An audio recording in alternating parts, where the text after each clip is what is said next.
Yeah.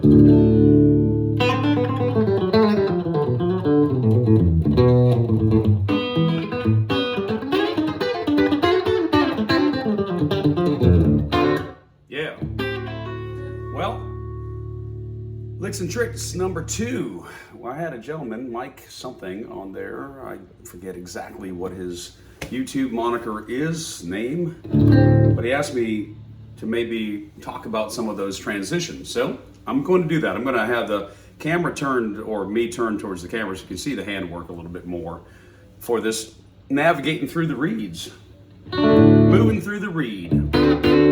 First of all, we established by dropping the D. Now I'm playing a guitar. This is that Glazier double bender without the strap on. I'm at standard pitch on this particular example. The example number 1, I was down a half step, which is normally where I play live. So drop D,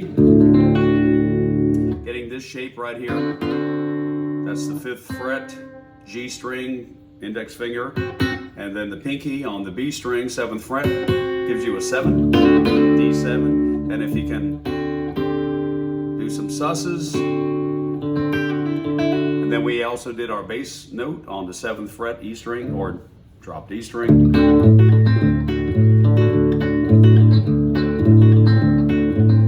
So that's going to be the premise of navigating through a couple cool moves that you can do.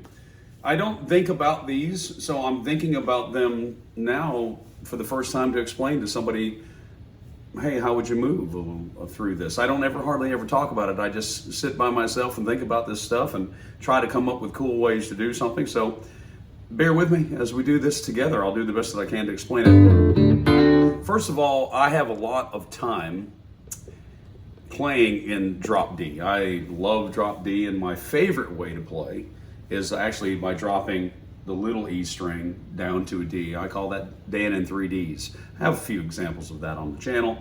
I do a lot of that acoustically. And every once in a while, I'll do it with the electric guitar. Not on this example, sometime down the road I'll do that. But right now, we're just in a standard drop D.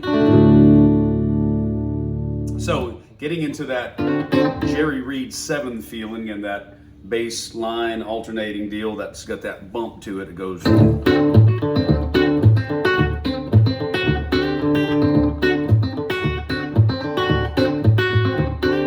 That's one cool trick right there, is to just take that pinky in that phrasing and move it up just 1 fret.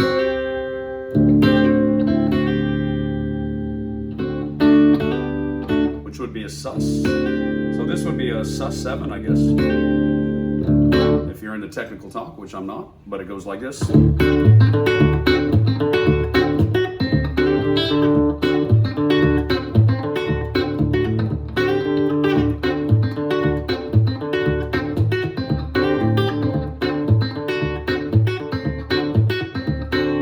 That's kind of cool. So let's go now to another chord. Let's transition to another chord, and the obvious chord that would be next in this feel would be the 4 chord, or in this case a G. Now, because we've dropped the E string 1 whole step down to a D, we have to, instead of making a G chord in this position, you have to take this note and grab that note there. So then the structure of the fingering for the G becomes this, with the 3rd finger, the ring finger, on the drop D string, grabbing the G note on the 5th fret. And it's the, got your little G triad right there. You know, if you were there like that in normal tuning, you just keep the triad part and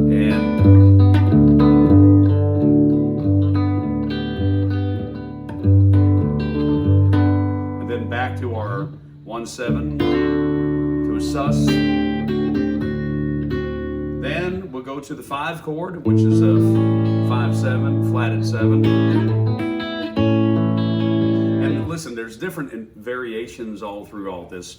Whatever you already have under your hands that you're comfortable with becomes the point, right?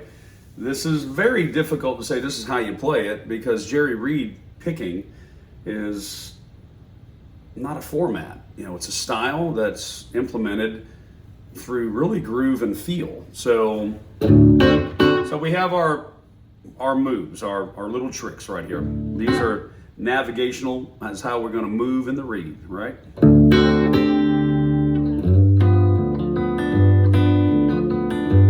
And a cool little thing on this one, instead of making that triad just the bottom three strings, the E, B, and the G, is if you take that first finger and you get on the D string right there, 3rd fret, you're making a G7. You're on an F note there, which that's a flatted 7. And then when you do the bass line, you can really hear that 7. So you're going from 1/7 chord to another 7 chord, the actual 1/7 to a 4/7.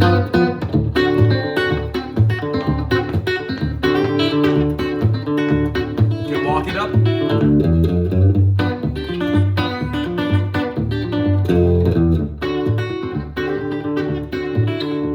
Now, instead of the 5/7, which would be, which is cool, I like to play a 5 minor, an A minor.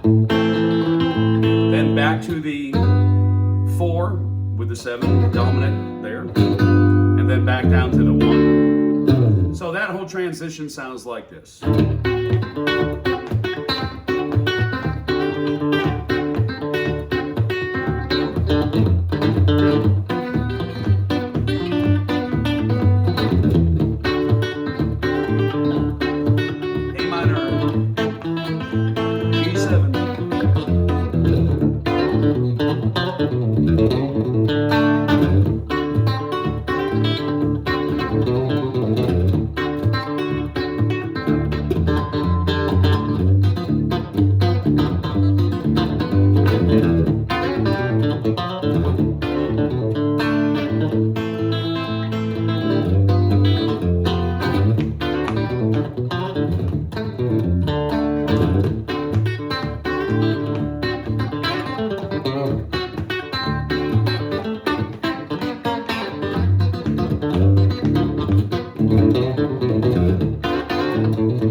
There's that classic Jerry Reed style ending, which was a lick, right?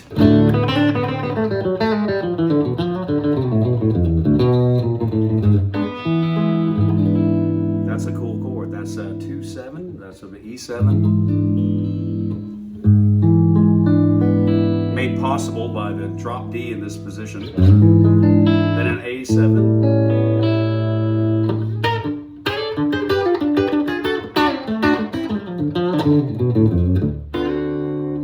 Okay, so one more time, we're going to do it at speed. This is just ideas number 101, right? I mean, come on, this is nothing original. It's just a fun thing to play. I love to do this. Don't hear this kind of picking very often anymore in any of today's music for sure. So here we go.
Hope you like that. Licks and tricks number 2. Really more about the tricks of moving from the drop D Jerry Reed type stuff. And once again, these are just one way to do it. There's a million different cool things, but I hope that helped Brother Mike and whoever else is getting anything from these licks and tricks. I know one thing, I'm enjoying doing some picking for you beautiful folks, so thank you. And we'll catch you soon. God bless y'all.